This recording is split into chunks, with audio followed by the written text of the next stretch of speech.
Hi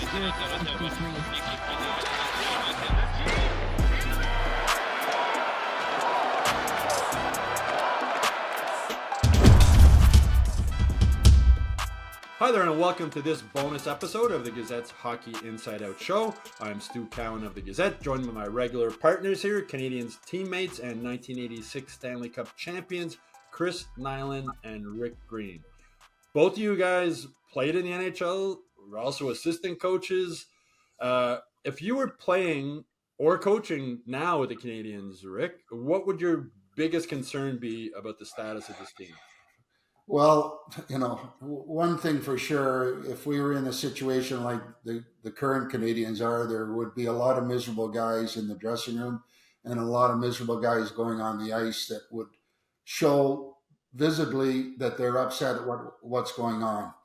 And, I sense that there's not enough guys in their group that are really concerned about this losing way or not playing up to their capabilities. And once that sets in, that's really a bad, it's a bad situation. And there's a lot of guys that are starting to accept, I think, losing.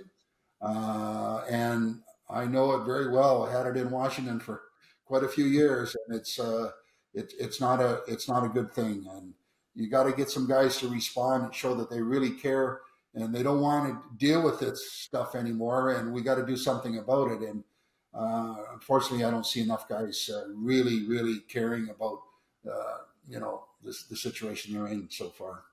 Knuckles, if you were coaching or playing now, what would you be doing? I'd instill some discipline into this group. I don't see a lot of discipline.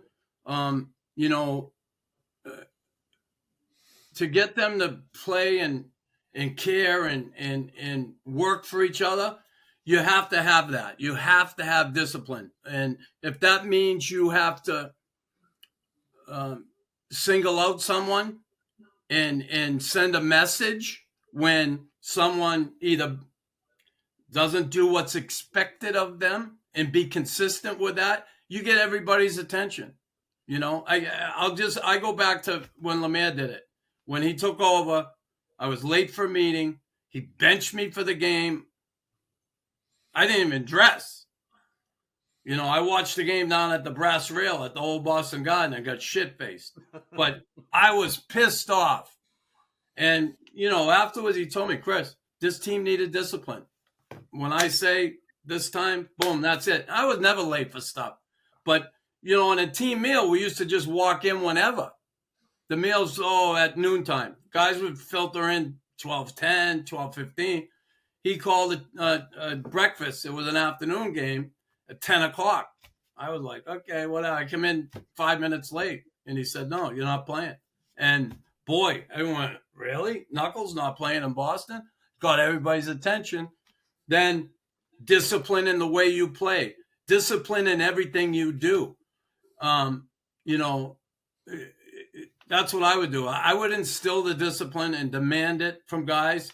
And then have I'd certainly sit down with the so-called leaders on this team and say, here's what I'm expecting of you guys and everybody else. And things are going to change around here.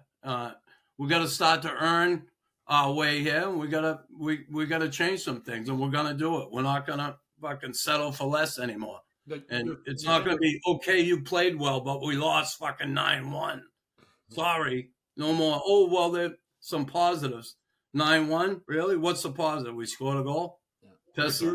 You were talking about guys getting upset. Like Gallagher and Jack Guy seem to be two of the only guys that when they are losing really seem to get upset, right? And Jack Guy seems to be sort of like trying not to blow a gasket because he's worried that coaches might get mad at him or something like that. Are you seeing the same thing? Hey, look at those two guys got their hearts in the right place, and they really care, and they're not happy with what's going on, and they're reaching at anything to make the difference. And Jack Guy, we've spoken about him before. A great kid that wants to do well, wants to have success. Great team guy. You see, he sticks up for everybody on his team. He's kind of trying to find his game each and every night. and understand what, and how he needs to play each and every night, each and every shift, and that will come. And there's just not enough guys like that really show that they care, and they can't go with 3 or 4 or 5 guys on the team that don't care enough, because it's they're not deep enough to find their way to the winning ways again, and that's going to have to change, or they're going to continue to slump, and they're going to continue to lose games until guys respond in a way that's, I'm really upset what's going on. I need to do something about it. Knuckles, yeah, you'd be upset if you were playing for this team right now. Oh, for sure. And, I look at Abba. What a great play he made in Boston on the Caulfield goal. When, instead of the blue line, taking it and throwing it down, just back into the corner, he got his feet moving. Big man, get your feet moving. He took it wide, makes a play at the net. See you later. He's improved. He's been making good passes, all those things. As far as the fighting part, and I think at times he's a little bit in between, because I think they're worried about him taking a stupid penalty and taking a 2-minute instigator thing. Hello, if you're going to go out there and fight, you're losing 5-1, and you go start something and you take the extra 2, oh, well, kill it off, and don't let him make it 6-1. But I think at times he gets a little hesitant because of, being sent down last year, being sat down this year. And I get it. You can't just let him run roughshod over everybody and think, but, you need that player for those other players, because he'll always be there for them, always. And when you hamstring him a little like that, whether you know you're doing it or not, I think it hurts him. He's got to be himself out there. Do the things that got him to where he is. And when you take some of that away, I think, and maybe not doing it consciously, but you do it, I think it hurts. Well, sorry, go ahead, Rick. You want to say something? No, I was just going to say the keys for a young defenseman for me was always decisions with the puck under pressure and playing within your capabilities each night. And if you don't vary from that, and you continue to work in that way, where you know what your strengths are and you bring it every night, you're going to develop, and you're going to be more confident, and you're going to see a lot more positive than negatives. He just happens to be on the cover this month of the schedule. Yeah. My boy right here. I love this kid. Well, the best. I love him. That's it for this Hockey Inside Out Show bonus episode. Hope you enjoyed it. We're going to have more on Arbor Jacki in our next bonus episode coming up.